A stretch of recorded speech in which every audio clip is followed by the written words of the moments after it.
அம்மா உன் வார்த்தை வேதம் என்றெண்ணும் மகனும் நான் தானம்மா.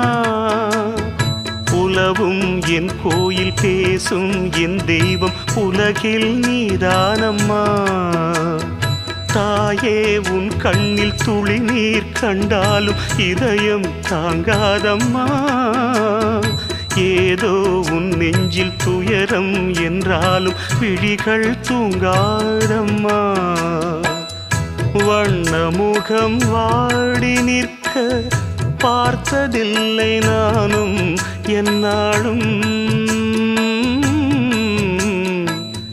வாடை கொஞ்சம் கூந்தலை ஆடை கொண்டு மூடிட வருத்தம் என்ன இந்நேரம். சொல்லி சொல்லி வந்தது